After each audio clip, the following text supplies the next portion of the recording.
അത് നമ്മളിപ്പോ എം പിക്കാണ് ഒരു നിവേദനം കൊടുക്കണം. അതായത് 23-ാം തീയതി പാർലമെന്റാണ്. 23-ാം തീയതി പാർലമെന്റ് മുന്നേ 22-23 ആകുമ്പോൾ പോകും. അതിന് മുന്നേ സൗകര്യം ഒപ്പുണ്ട്. നമ്മൾ അദ്ദേഹത്തിന് അപ്പോയിന്റ്മെന്റ് ചോദിച്ചും കൊണ്ട് കൊല്ലത്ത് പോയിട്ട് ചൊവ്വാഴ്ചയാണ് ഇവിടെ സ്വീകരണമുണ്ട്.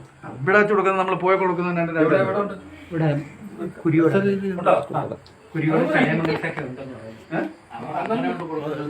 അതല്ല, നമുക്ക് ജസ്റ്റ് അവിടെ സൂചിപ്പിക്കാം. അങ്ങനെയല്ല, നമ്മൾ നേരിട്ട് കണ്ട് ഈ വിഷയം ഇരുന്ന് സംസാരിക്കുകയാണെങ്കിൽ നമ്മളിപ്പോൾ ആദ്യമായിട്ട് നല്ലത് ഒന്നായിരിക്കും.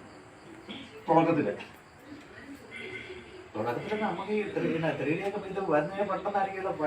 അതെല്ലാം പെട്ടെന്ന് നടക്കും. അന്നേരം നമ്മളിത് ഈ ഒരു വിഷയമാണ് ഇപ്പൊ നമുക്ക് കീറാമുട്ടി എന്നുള്ളത്. ഇത് വലിയ വിഷയമാണ് പറയാനൊക്കല്ല. കാരണം ഒരുപാട് ഇപ്പം നിർമ്മാണ പ്രവർത്തനങ്ങൾ എന്ന് പറയുമ്പോൾ അത് ഞാൻ പറയാം. ഒരു ഓർഡർ വന്നു കഴിഞ്ഞാൽ അല്ല ഈ ഇവിടുത്തെ പേപ്പർ ഡൽഹിയിൽ അയച്ചോ പെട്ടെന്നാക്കണമെന്ന് പറഞ്ഞല്ലേ.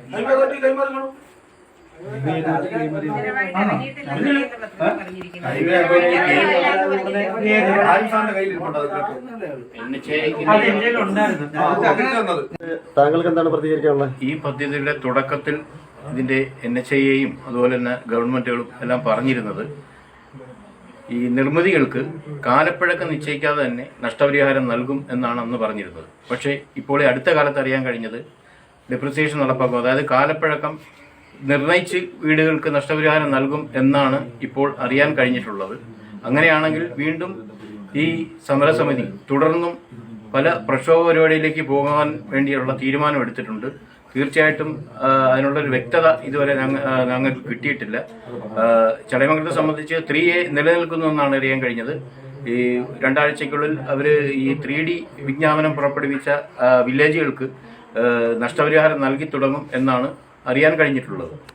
അപ്പോൾ തീർച്ചയായിട്ടും ഇനി അങ്ങനെയുള്ള ഒരു തീരുമാനമാണ് അവർ എടുത്തിട്ടുള്ളതെങ്കിൽ തീർച്ചയായിട്ടും സമര പരിപാടികളുമായി മുന്നോട്ട് പോകാൻ തന്നെയാണ് തീരുമാനം എന്നാണ് പറയാനുള്ളത്.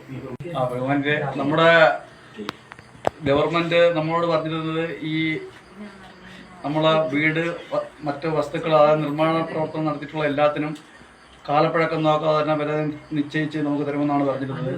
പക്ഷെ ഇപ്പോൾ അത് മാറിയതായിട്ടാണ് നമുക്ക് അറിയാൻ സാധിക്കുന്നത്. കാലപ്പഴക്കത്തിനനുസരിച്ച് വില നിശ്ചയിക്കുമെന്നാണ് അവർ പറയുന്നത്. അങ്ങനെയാണെങ്കിൽ നമ്മുടെ ഒരുവിധപ്പെട്ട എല്ലാ ആൾക്കാരും വീടും സ്ഥലവും ഇല്ലാതെ റോഡിലാവുന്ന ഒരു അവസ്ഥയാണ്. അങ്ങനെ ഏതൊരു ഭീകരമായ സംഭവമാണ്. അത് ഗവൺമെന്റ് മനസ്സിലാക്കി ഈ വീടും സ്ഥലവും നഷ്ടപ്പെടുന്നവർക്ക് മതിയായിട്ടുള്ള നഷ്ടപരിഹാരം തരാൻ വേണ്ടി അവർ ശ്രമിക്കണം. അതേപോലെ തന്നെ ഇതിന്റെ തുടക്കത്തിൽ ഞങ്ങൾ അന്നത്തെ കേന്ദ്രമന്ത്രിയായിരുന്ന V മുരളീധരനെ കണ്ടിരുന്നു. അദ്ദേഹം നമുക്ക് വേണ്ടുന്ന എല്ലാവിധ സഹായങ്ങളും ചെയ്യാമെന്ന് കേൾക്കുകയും ഒരു സഹായങ്ങൾ ചെയ്തു തരികയും ചെയ്തിരുന്നു. അദ്ദേഹത്തിന് ഈ സമയത്ത് ഈ സമരസമിതിയുടെ നന്ദിയും കടപ്പാടും അറിയിക്കുന്നു. ഇപ്പോൾ ആരുടെ ഭാഗത്തു നിന്നാണ് നിങ്ങൾക്ക് നീതി ലഭിക്കണമെന്ന് നിങ്ങൾ ഉദ്ദേശിക്കുന്നത്? നമുക്ക് ഗവൺമെന്റിന്റെ ഭാഗത്തു നിന്നും ഉദ്യോഗസ്ഥരുടെ ഭാഗത്തു നിന്നും നീതി ലഭിക്കണമെന്നാണ് നമ്മൾ ഉദ്ദേശിക്കുന്നത്. കാരണം എന്ന് വെച്ച് കഴിഞ്ഞാൽ ഇപ്പോൾ നിർമ്മിതികൾക്ക് ഡിപ്രീസിയേഷൻ കാൽക്കുലേറ്റ് ചെയ്താണ് വില നിശ്ചയിക്കുന്നതെന്നുള്ള ഒരു സർക്കുലർ ഇറങ്ങിയിട്ടുണ്ട്. അത് അങ്ങനെ വന്നു കഴിഞ്ഞാൽ നമ്മുടെ ഈ പാവപ്പെട്ട ജനങ്ങൾക്ക്, ഞങ്ങളടക്കം ഉള്ള പാവപ്പെട്ടവർക്ക് മുന്നോട്ടൊരു വീട് വെക്കുവാനോ നല്ല രീതിയിൽ ഇപ്പോഴുള്ള രീതിയിൽ ജീവിക്കുവാനോ കഴിയാത്തൊരു വിധത്തിലേക്കായി മാറുകയാണ്. ആയതിനാൽ ഓരോ ജനപ്രതിനിധികളും എല്ലാവരും ഇടപെട്ട്, MP ആയാലും എല്ലാവരും ഇടപെട്ട് നമുക്ക് നല്ല ഈ ഡിപ്രീസിയേഷൻ കാൽക്കുലേറ്റ് ചെയ്യാതെ പഴയതുപോലെ പറഞ്ഞിരുന്ന രീതിയിൽ വീടുകൾക്ക് കാലപ്പഴക്കം നിശ്ചയിക്കാതെ നഷ്ടപരിഹാരം നൽകണമെന്ന് ആണ് ഞങ്ങളുടെ ഓരോരുത്തരുടെയും ആവശ്യം. ഈ NH-744-ുമായിട്ട് ബന്ധപ്പെട്ട് ആദ്യമായിട്ടുള്ള ഒരു മീറ്റിംഗ് നടക്കുന്നത് ചടയമംഗലത്ത് മണ്ണ് സംരക്ഷണ കേന്ദ്രത്തിൽ വെച്ച് ബഹുമാനപ്പെട്ട ജനപ്രതിനിധികളുടെ ഹൈവേ അതോറിറ്റി ഉദ്യോഗസ്ഥരുടെയും സാന്നിധ്യത്തിലാണ് ഈ യോഗം നടക്കുകയുണ്ടായി. ഈ യോഗത്തിൽ ഇരകൾക്ക് നീതി ഉറപ്പാക്കി തരുന്ന എല്ലാ കാര്യങ്ങളും ഹൈവേ ഉദ്യോഗസ്ഥരും നമുക്ക് ഉറപ്പ് നൽകി. ആ ഉറപ്പ് എല്ലാം വ്യതിചലിച്ചുകൊണ്ടാണ് ഇപ്പോൾ ഓരോ കാര്യങ്ങളും നടപ്പാക്കിക്കൊണ്ടിരിക്കുന്നത്. 5 കിലോമീറ്ററിനകത്ത് വസ്തുക്കൾക്കെല്ലാം ഒരേ വില നിശ്ചയിക്കുക എന്നുള്ള മാനദണ്ഡമായിരുന്നു ആദ്യം തുടക്കത്തിൽ ചെയ്തത്. അത് കഴിഞ്ഞ് ഈ 5 കിലോമീറ്റർ ഇപ്പോൾ 10 ടൈപ്പ് വിലയാണ് നിശ്ചയിച്ചിരിക്കുന്നത് ഇരകളിൽ.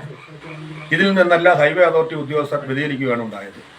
ഇപ്പോൾ അവസാന നിമിഷത്തിൽ നമ്മൾ ഈ ഇരകളെ ഒരു പ്രതിസന്ധിയിലാക്കുന്ന ഒരു കാര്യമെന്ന് പറയുന്നത് വീടുകളുടെ കാലപ്പഴക്കം നോക്കാതെ പൈസ അനുവദിക്കുമെന്ന് അന്ന് ഈ ജനപ്രതിനിധികളുടെ സാന്നിധ്യത്തിൽ ഈ ഇരകൾക്ക് ഉറപ്പ് നൽകിയാണ് ഹൈവേ അതോറിറ്റി. അതിൽ നിന്നും വ്യതിചലിക്കുകയാണ്. അങ്ങനെയുള്ള ഒരു കാര്യങ്ങളിൽ നിന്നും പിന്മാറണം ഹൈവേ അതോറിറ്റി എന്നുള്ളതാണ് ഈ സമരസമിതിക്ക് അഭ്യർത്ഥിക്കാനുള്ളത്. ഇല്ലാത്ത പക്ഷം വൻപിച്ച പ്രക്ഷോഭമായിട്ട് സമരസമിതി മുന്നോട്ട് പോകുന്നതാണ്. ചടയമംഗലം പഞ്ചായത്തിലെ ഹരിത ഹൈവേ കടന്നു പോകുന്ന ഭാഗങ്ങൾ കൂടുതലും സാധാരണക്കാരായ ആൾക്കാരാണ് താമസിക്കുന്നത്. അവരുടെ ഒരു ദിവസം അവരുടെ വീട്ടിൽ നിന്ന് കുടിയിറക്കപ്പെടുമോ എന്നുള്ള ആശങ്ക മൂലമാണ് അവരിന്നിങ്ങനെ ഒരു കമ്മിറ്റിയിലും അല്ലെങ്കിൽ മറ്റ് കാര്യങ്ങളിലേക്കും അവർ കടന്നിട്ടുള്ളത്. അപ്പോൾ അവരുടെ ആവലാതികളും ആശങ്കകളും മാറ്റി കൊടുക്കേണ്ടത് സർക്കാരും അതുപോലെ തന്നെ ജനപ്രതിനിധികളും ഉദ്യോഗസ്ഥരുമാണ്. അതിനു വേണ്ടിയിട്ട് അവർ ശ്രമിക്കുമെന്ന് വിചാരിച്ചുകൊണ്ട് സാക്ഷി TV വേണ്ടിയിട്ട് വിജയൻപിള്ള കുരിയോട്.